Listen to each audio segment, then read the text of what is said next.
Hello, good afternoon. I am David Lebna. Welcome back to the channel and another video. I hope you're doing good. I hope you're staying strong and healthy out there.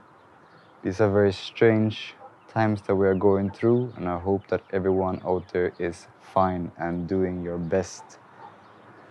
I just finished up repotting a couple of tomatoes that I've been growing inside for the last couple of weeks, for about 8 weeks now. So this is the size you will see in about 8 weeks, if you're doing it correctly. I'm not going to show you how to repot tomatoes today. In the last video, I showed you how to repot your chilies, but in this video, I'm going to show you something that is very important and something that I see a lot of people do wrong. A lot of people called me last week asking me how to plant the tomato seeds successfully. So that's what we're doing today. I'm going to show you how I plant the seeds, in what soil I plant the seeds, and then I will tell you about the process afterwards, from germination of the seeds to what you do when the seedling actually break through the soil, because that is the most important part. If you get that wrong, you might as well start over. It's very, very difficult to save that. I don't have any examples to show you what happens, but I'm sure a lot of you guys out there watching this will know what will happen if your plants don't get enough sunshine. I feel like I'm revealing the whole video in the intro. Anyhow, I'm gonna give these fellas a bit of water, and then we'll get going. All right.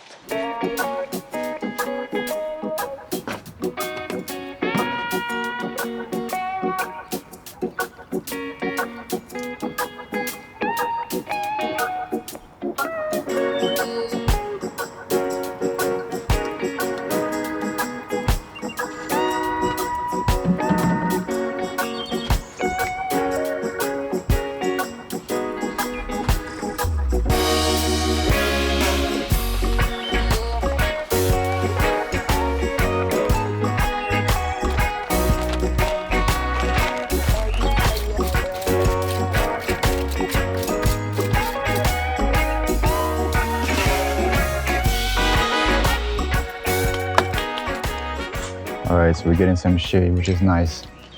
So this is the seed starting mix. So this is what I use to plant the seeds. And there are a couple of different reasons as to why you want to use seed starting mix instead of regular potting soil.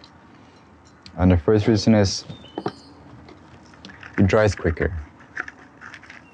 Because you want your seed starting mix to be moist or wet after you water it, and then you want it to be able to dry up quickly. So this dries up much faster than regular potting soil. The second reason is the seed starting mix has no nutrients at all in it. The seeds themselves have enough nutrients inside of them for the first time of a plant's life. That's why you can grow an avocado in water. And the avocado seed is pretty big, which means it has a lot of nutrients in it. And the third reason is the seed starting mix is very light, which makes it easy for the actual plant to break through the surface of the soil, and the root system will grow easier in seed starting mix. I like to plant 2 seeds in each pot, always, because if one doesn't come up, you have a next one. Or if 2 of them come up, you have 2 plants, because you can actually separate them. Okay, so I have 4 seeds here. You go inside like this. 1, 2, 3,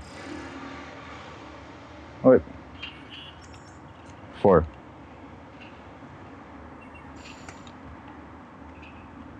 Cover it up like that. Don't press it too hard, but press it down. Make sure the seed shouldn't be lying around in an air bubble or anything like that. So you press it down, just like so. So we have our seeds in a seed starting mix. Now we're gonna water these. I'm gonna show you how I water them, because this is kinda important as well. So what I do is take a plastic tray of any kind, just like that.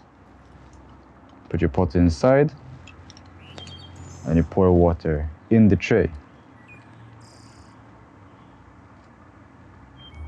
If you would try to pour water straight on top of the seed starting mix, there's a high risk of you splashing the seeds around. So we'll leave it like this for like 20 minutes or half an hour, and you will see that the seed starting mix will get wet like this.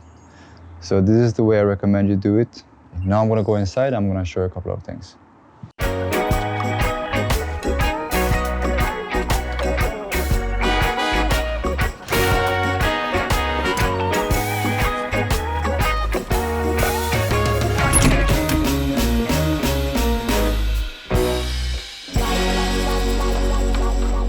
All right, so we planted our seeds, and now I'm just gonna go through something really quick that is very important.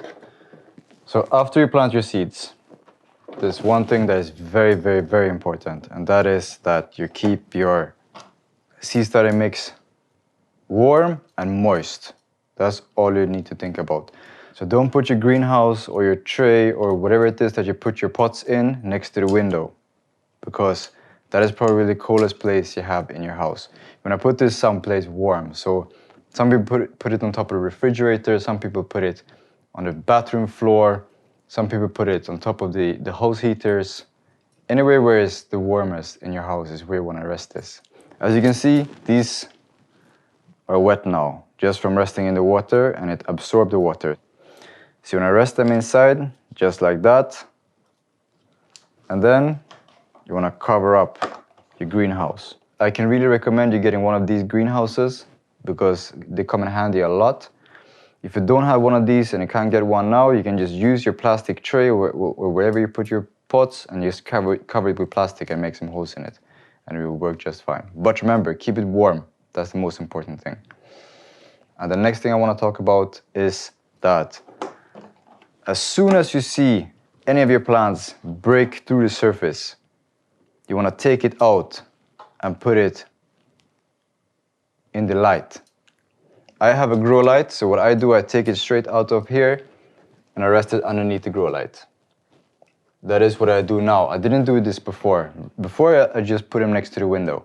I'm gonna show you something else. The last thing I'm gonna show you before we finish this video is what I do, because I have another tip that is very, very helpful as well.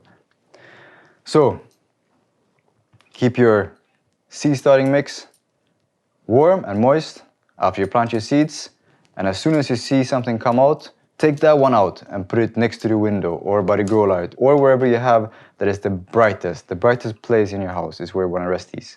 I feel like that's something that a lot of people get wrong when they start the tomato seeds, is that they get so excited that something broke through the surface that they forget to take it out, and put it in the light. They leave it inside of the tray and they wait for the rest of the seeds to germinate before they start taking out their pots. But that's not how you do it. You want to take, as soon as something breaks through the surface, I keep repeating myself, but it's very important. You take it out, you put it in the brightest place in your house, and then cover back up your container or micro greenhouse or wherever you're going in. Okay, so that's what I wanted to say about these steps here. I'm going to show you one last thing, and then we're done with the video.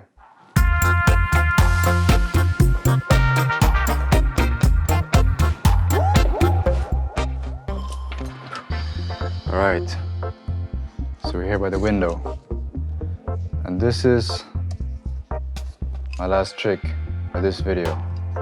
What I have here is a piece of cardboard that is covered up with aluminum foil, and what it does, it reflects the light.